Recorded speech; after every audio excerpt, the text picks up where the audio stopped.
ಒಂದು ಕಡೆಗೆ ಕಾಂಗ್ರೆಸ್ ಪಕ್ಷದಲ್ಲಿದ್ದಂತಹ ಹರಿಪ್ರಸಾದ್ ಅವರು ಹೇಳ್ತಾ ಇದ್ರು ಬೆಂಕಿ ಹತ್ತಿಬಿಡುತ್ತೆ, ಗೋದ್ರಾ ಹತ್ಯಾಕಾಂಡದ ರೀತಿಯಲ್ಲಿ ಆಗಿಬಿಡುತ್ತೆ ಅಂತ ಎಲ್ಲ ಹೇಳಿದ್ರು. ಈಗ ಇಲ್ಲಿ ನೋಡಿ, ಅಯೋಧ್ಯೆಯಿಂದ ಬರ್ತಾ ಇದ್ದಂಥ ರೈಲಿನಲ್ಲಿ ಕೆಲವು ಪುಡಾರಿಗಳು, ಗೂಂಡಾಗಳು ಹೆಂಗೆ ಹೇಳ್ತಾರೆ ಅಂತಂದ್ರೆ ಬೆದರಿಕೆ ಹಾಕಿದ್ದಾರೆ ಅನ್ಯ ಕೋಮಿನ ವ್ಯಕ್ತಿಯನ್ನು. ಈಗ ಅನ್ಯ ಕೋಮಿನ ವ್ಯಕ್ತಿ ಬಂಧಿಸಿದ್ದಾರೆ, ಗದಗ್ನ ಹೊರವಲಯದಲ್ಲಿ ವಶಕ್ಕೆ ಪಡೆದು ವಿಚಾರಣೆಯನ್ನ ಮಾಡಿದ್ದಾರೆ. ಸೊ ಅಯೋಧ್ಯೆಯಿಂದ ಬರ್ತಾ ಇದ್ದಂಥ ರೈಲಿಗೆ ಬೆಂಕಿ ಹಚ್ಚೋ ಬೆದರಿಕೆಯನ್ನ ಹಾಕಿದ್ದಾರೆ. ಯಾವುದಕ್ಕೋಸ್ಕರ? ಅಲ್ಲಿ ಅವರು ಜೈ ಶ್ರೀರಾಮ್ ಅಂತ ಘೋಷಣೆಯನ್ನ ಭಜನೆ ಮಾಡ್ಕೊಂಡಿದ್ರಂತೆ. ಅದಕ್ಕೋಸ್ಕರ ಅವ್ರು ಯಾರೋ ಬಂದು ಬೆಂಕಿ ಹಚ್ತೀನಿ ಅಂದಂತೆ.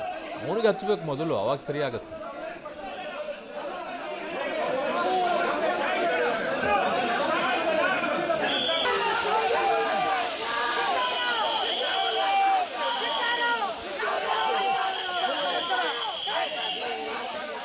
ಓಕೆ, ನನ್ನ ಸಹೋದ್ಯೋಗಿ ನವೀನ್ ಪರದೇಸಿ ನನ್ನ ಸಂಪರ್ಕಕ್ಕೆ ಸಿಗ್ತಾ ಇದ್ದಾರೆ. ನವೀನ್, ಯಾರಿವರು, ಏನು, ಇವ್ರನ್ನೆಲ್ಲ ಒದ್ದು ಒಳಗಡೆಗೆ ಹಾಕ್ಲಿಲ್ವಾ?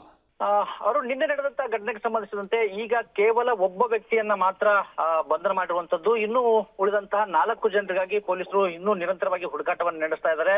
ನಂತರ ಹೊಸಪೇಟೆಯಲ್ಲಿ ಇರ್ತಕ್ಕಂಥ CCTV ದೃಶ್ಯಾವಳಿಗಳನ್ನ ಆಧಾರವಾಗಿ ಇಟ್ಕೊಂಡು ಅವರಿಗಾಗಿ ಹುಡುಕಾಟವನ್ನ ನಡೆಸ್ತಾ ಇರುವಂತದ್ದು. ಈಗಾಗಲೇ ಒಬ್ಬ ವ್ಯಕ್ತಿ ಏನು ಬಂಧನ ಆಗಿದೆ, ಆತ ರೈಲ್ವೆ ಎಂಪ್ಲಾಯ್ ಅಂತ ಹೇಳಲಾಗ್ತಿರುವಂತದ್ದು. ಸುಮಾರು 50 ರಿಂದ 55 ವರ್ಷದ ಆಸ್ಪಾಸಿನ ವ್ಯಕ್ತಿ. ಆತನನ್ನ ಈಗಾಗಲೇ ಗದಗ್ನಲ್ಲಿ ನಿನ್ನೆನೆ ಬಂಧನವನ್ನ ಮಾಡಿರುವಂತದ್ದು. ಬಂಧನ ಮಾಡಿಕೊಂಡು ನಂತರ ಆತನನ್ನ ಬಳ್ಳಾರಿಗೆ ಕರೆತಂದು ವಿಚಾರಣೆಯನ್ನ ಕೂಡ ಮಾಡ್ತಿರುವಂತದ್ದು. ಇನ್ನುಳಿದಂತೆ ಹತ್ತಿದಂತ ರೈಲ್ವೆಯಲ್ಲಿ ಹತ್ತಿ ಧಮಕಿಯನ್ನ ಹಾಕಿದಂತವ್ರು ಯಾರು ಎನ್ನುವಂತದ್ದು ಕೂಡ ಇದುವರೆಗೂ ಪತ್ತೆಯಾಗಿಲ್ಲ. ಆದ್ರೆ ಈಗ ಸದ್ಯಕ್ಕೆ CCTV ದೃಶ್ಯಾವಳಿಗಳನ್ನ ಆಧರಿಸಿ ಅವರ ಪತ್ತೆಗೆ ಈಗ ರೈಲ್ವೆ ಪೊಲೀಸರು ಮುಂದಾಗಿರುವಂತದ್ದು. ಅರುಣ್. ಓಕೆ ನವೀನ್, ನಿಮ್ಮೆಲ್ಲ ಮಾಹಿತಿಗೆ ಧನ್ಯವಾದಗಳು.